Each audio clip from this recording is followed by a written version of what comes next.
Hi అండి, నమస్తే. Welcome to read with Yashu. Kartika Puranam 3వ రోజు పారాయణ.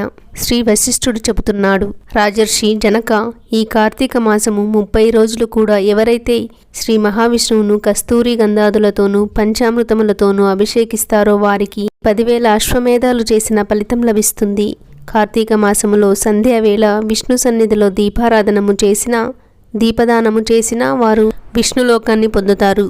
ప్రత్తిని శుభ్రపరిచి దానితో వత్తిని చేసి బియ్యపిండి లేదా గోధుమ పిండితో ప్రమిదను చేసి ఆవు నేతిని పోసి ఆ ప్రతివత్తిని తడిపి వెలిగించి ఒకానొక సద్బ్రాహ్మణుని ఆహ్వానించి చివరి రోజున వెండి ప్రమిదను పమిడి వత్తిని చేయించి వాటిని బియ్యపిండి మధ్యన ఉంచి పూజా నివేదనాదులను పూర్తి చేసి బ్రాహ్మణులకు భోజనము పెట్టి అనంతరము తాము స్వయంగా జ్ఞానమును సంపదను శుభములను కలిగించేదైన దీపదానాన్ని చేస్తున్నాను. దీనివలన నాకు నిరంతరము శాంతి సుఖములు ఏర్పడుగాక అని చెప్పుకుంటూ పిండితో సహా ఆ దీపాన్ని బ్రాహ్మణునికి దానం చేయాలి.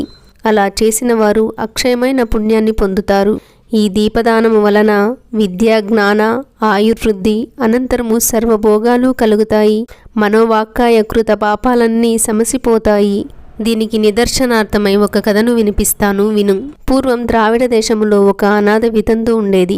ఆమె రోజు భిక్షాటన చేసి వచ్చిన దానిలో మంచి అన్నము కూరలని విక్రయించి తాను దూషితాన్నముతో తృప్తిపడుతూ డబ్బును వెనకేయసాగింది. ఇతరుల ఇండ్లలో వంట పనులు, కుట్టు పనులు మొదలైనవి చేస్తూ ప్రతిఫలముగా వారి వద్ద కొంత ద్రవ్యాన్ని తీసుకుంటూ ఉండేది. అదిగాక ద్రవ్య భిక్షాటన కూడా చేసేది. నిత్యము ధనార్జన చేయుటే లక్ష్యముగా ఆ వితంతువు డబ్బు సంపాదించడమే తప్ప ఏనాడు హరినామస్మరణ చేయటం కానీ, హరికథను పురాణాన్నో వినటం కానీ, పుణ్యతీర్థ సేవనము కానీ, ఏకాదశి ఉపవాసము కానీ చేయనెరగదు. ఇటువంటి లుబ్ధురాలింటికి దైవవశాన శ్రీరంగ యాత్రికుడైన ఒక బ్రాహ్మణుడు వచ్చి ఆమె స్థితిని చూసి ఆమెకు నరకము తప్పదని గుర్తించి జాలిపడి ఆమెను మంచి దారిలో పెట్టాలని తలచి, ఓ అమాయకురాలా, నేను చెప్పేది శ్రద్ధగా విని ఆలోచించుకో. కేవలము చీము, నెత్తురు, మాంసము, ఎముకలతో కూడుకుని సుఖదుఖ లంపటమై ఉన్నదే తప్ప ఈ తోలు శరీరము వట్టి అశాశ్వతమని తెలుసుకో. నేల, నీరు, నిప్పు, నింగి, గాలి అనే పంచభూతాత్మకమైనదే ఈ శరీరము. ఈ దేహము నశించగానే ఆ పంచభూతాలు కూడా ఇంటి కప్పు మీద కురిసి నలుదిక్కులకు చెదిరిపోయే వాననీళ్లలా చెదిరిపోతాయి. నీటి మీద నురుగులాంటి నీ తనువు నిత్యము కాదు, ఇది శాశ్వతమని నమ్ముకున్నట్లయితే ఆశల అగ్నిలో పడే మిడతవలే మసి కావడమే తప్ప మేలైనదేమీ లేదు. మోహాన్ని, భ్రమలను వదిలిపెట్టు. దైవమొక్కడే శాశ్వతుడని, సర్వభూత దయాకరుడని గుర్తించు. నిరతము హరినామస్మరణ చేయి. కామమంటే కోరిక, కోపమంటే దురాగ్రహం, భయమంటే ఆత్మనాత్మీయ భంగత, లోభమంటే ధనవ్యయ చింత, మోహమంటే మమతాహంకారాలు. ఇటువంటి ఈ 6 వదిలిపెట్టు. నా మాట విని ఇక నుంచైనా కార్తీక మాసంలో ప్రాతస్నానం ఆచరించు. విష్ణుప్రీతికై భగవదర్పణగా దీపదానము చేయి. తద్వారా అనేక పాపాల నుంచి రక్షింపబడతావు అని హితవు చెప్పి తన దారిన తాను వెళ్ళిపోయాడు. అతగాడి మాట మహిమ వలన ఆమెకు జ్ఞానోదయమైంది. తను చేసిన పాపాలకై చింతించినది. తాను కూడా కార్తీక వ్రతాన్ని చేయాలని సంకల్పించింది. అందుచేత ఆ సంవత్సరంలో వచ్చిన కార్తీక మాసానే వ్రతాచరణము ప్రారంభించింది. సూర్యోదయ వేళకల్లా చన్నీళ్ల స్నానము, హరిపూజ, దీపదానము, పిదప పురాణ శ్రవణము, ఈ విధముగా కార్తీక మాసము 4 రోజులు ఆచరించి చివరి రోజున చక్కగా బ్రాహ్మణ సమారాధన కూడా చేసినది. తక్షణమే ఆమె బంధాలు నశించిపోయినదై విగతాసువై విమానరూఢురాలై శాశ్వత స్వర్గభోగ సౌఖ్యాలను పొందినది. కాబట్టి రాజా, కార్తీక మాసంలో అన్నిటికంటే ప్రధానమైనది దీపదానము. తెలిసి గాని తెలియక గాని ఎవరైతే దీపదానము చేస్తారో వారు తమ పాపాలను నశింపచేసుకున్న వారే అవుతారు. దీనిని చదివినా వినినా జన్మ సంసార బంధ విముక్తులై విష్ణుభక్తి పరాయణులవుతారు. ఓ జనక రాజేంద్ర, కల్మషగ్నమైన కార్తీక మహత్యంలో పుష్పార్చన, దీప విధానాలను చెబుతాను, విను. ఈ కార్తీక మాసంలో కమలనాభుడైన శ్రీహరిని కమలాలచే పూజించడం వలన కమలాసని అయిన లక్ష్మీదేవి ఆ భక్తుల ఇండ్ల స్థిర నివాసం ఏర్పరుచుకుంటుంది. తులసి దళాలతో గాని, జాజి పువ్వులతో గాని, మారేడు దళాలతో గాని పూజించేవారు తిరిగి ఈ భూమిపై జన్మించరు. ఎవరైతే ఈ కార్తీక మాసంలో భక్తియుతులై పండ్లను దానం చేస్తారో వారి పాపాలు సూర్యోదయానికి చీకట్ల వలె చెదిరిపోతాయి. ఉసిరి చెట్టు కింద విష్ణువును ఉసిరికాయలతో పూజిస్తే వారిని తేరి చూడడానికి యమునికి కూడా శక్తి చాలదు.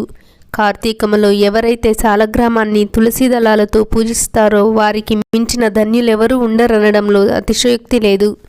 బ్రాహ్మణ సమేతులై ఉసిరి చెట్టు ఉన్న తోటలో వనభోజనములు చేసేవారి మహాపాతకాలు సైతం మట్టి కలిసిపోతాయి. బ్రాహ్మణ సమేతులై ఉసిరి చెట్టు కింద సాలగ్రామ పూజ చేసేవారు వైకుంఠాన్ని పొంది విష్ణువలె ఆనందిస్తారు. ఎవరైతే కార్తీక మాసములో విష్ణాలయంలో మామిడాకుల తోరణం కడతారో వాళ్ళు పరమపదాన్ని పొందుతారు. పువ్వులతో గాని అరటి స్తంభాలతో గాని మంటపము కట్టిన వాళ్ళు వైకుంఠములో విష్ణువు సామీప్యాన్ని పొందుతారు. ఒక్కసారైన శ్రీహరికి సాష్టాంగ దండ ప్రణామాలు చేసిన వాళ్ళు అశ్వమేధ పుణ్యవంతులవుతారు. విష్ణువునకెదురుగా జప హోమ దేవతార్చనలు చేసేవాళ్ళు పితరులతో సహా వైకుంఠానికి వెళ్ళి సుఖిస్తారు. స్నానము చేసి తడిగుడ్డలతో ఉన్నవారికి పొడిగుడ్డలను దానము చేసిన వారు 10,000 అశ్వమేధాల ఫలాన్ని పొందుతారు. ఆలయ శిఖరముపై ధ్వజారోహణము చేసిన వారి పాపాలు గాలికి పుష్పము పరాగము వలె ఎగిరిపోతాయి. నల్లని లేదా తెల్లని అవిసి పూలతో హరిపూజను చేసేవారికి 10,000 యజ్ఞాల ఫలితము లభిస్తుంది. కార్తీక మాసమందు ఏ స్త్రీ అయితే బృందావనాన గోమయంతో అలికి పంచరంగులతో శంఖ పద్మ స్వస్తికాది రంగవల్లులతో తీరుస్తుందో ఆమె విష్ణువుకు ప్రియురాలవుతుంది. విష్ణు సన్నిధిలో నందాదీపాన్ని అర్పించడం వలన కలిగే పుణ్యాన్ని 1000 నాళ్ల ఆదిశేషుడైనా పొగడలేడు. ఈ కార్తీక మాసంలో శివుని జిల్లేడు పూలతో పూజించినవాడు దీర్ఘాయువై అంత్యాన మోక్షాన్ని పొందుతాడు. విష్ణు ఆలయములో మంటపాన్ని అలంకరించిన వారు హరిమంటపములో స్థిరస్థాయిగా ఉంటారు. హరిని మల్లెపూలతో పూజించిన వారి పాపాలు సర్వనాశనమైపోతాయి. తులసి గంధముతో సాలగ్రామ పూజను చేసిన వారు వైకుంఠాన్ని పొందుతారు. విష్ణు సన్నిధిలో నాట్యమును చేసిన వారి యొక్క పూర్వసంచిత పాపాలన్నీ నాశనమైపోతాయి. భక్తియుతులై అన్నదానమును చేసిన వారి పాపాలు గాలికి మంచుతునకలా ఎగిరిపోతాయి. ప్రత్యేకించి కార్తీక మాసములో నువ్వుల దానము, మహానదీ స్నానము, బ్రహ్మవత్ర భోజనము, అన్నదానము ఈ 4 ఆచరించడం ధర్మంగా చెప్పబడుతూ ఉన్నది. కార్తీక మాసములో శ్రీహరిని కదంబ పుష్పాలతో పూజించిన వారు సూర్యమండలాన్ని భేదించుకుని స్వర్గానికి వెళతారు.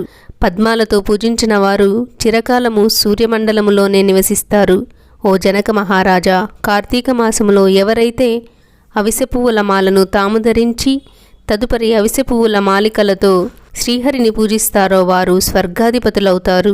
మాల్యములు తులసి దళాలతో విష్ణువును పూజించే వనితలు వైకుంఠాన్ని పొందుతారు. ఇంకొక సూక్ష్మాన్ని చెబుతాను విను. అశక్తులైన వాళ్ళు కార్తీక మాసంలో ఆదివారము నాడు గాని, శుక్లపాడ్యమి నాడు గాని, పూర్ణిమ నాడు గాని, అమావాస్య నాడు గాని సంకల్పరహితముగా ప్రాతస్నానం ఆచరించడం వలన కూడా ఈ మాసమంతా స్నానము చేసిన పుణ్యం లభిస్తుంది. ఆపాటి శక్తి కూడా లేని వాళ్ళు కార్తీక మాసము 1 రోజులు ఈ సంపూర్ణ కార్తీక మహాపురాణాన్ని చదివినా వినినా కూడా స్నానఫలాన్ని పొందుతారు. ఇది కేవలం అశక్తులకే సుమా. మహేష, కార్తీక మాసములో ఇతరులు వెలిగించిన దీపాలను చూసి ఆనందించే వారికి పాపాలు నశిస్తాయి. కార్తీక మాసంలో విష్ణు పూజార్థమై ఇతరులకు సహకరించేవారు స్వర్గాన్ని పొందుతారు. తాము స్వయముగా సంకల్పపూర్వకముగా విష్ణువును పూజించిన వాళ్ళు అవ్యయ పదాన్ని పొందుతారు. కార్తీక మాసము సాయంకాలాలలో దేవాలయాలలో శివ విష్ణు స్తోత్రాలను పఠించేవారు కొంతకాలం స్వర్గలోకంలో ఉండి అనంతరము ధ్రువలోకాన్ని పొందుతారు. ఇది 3వ రోజు పారాయణ. వీడియోని లైక్ చేసి కామెంట్ చేయండి. అలాగే మరిన్ని వీడియోస్ కోసం సబ్స్క్రైబ్ చేసుకుని ఆల్ నోటిఫికేషన్స్ ఆన్ చేసుకోండి. థ్యాంక్ యూ ఫర్ వాచింగ్ అండి. సర్వం ఉమామహేశ్వర పాదార్పణం.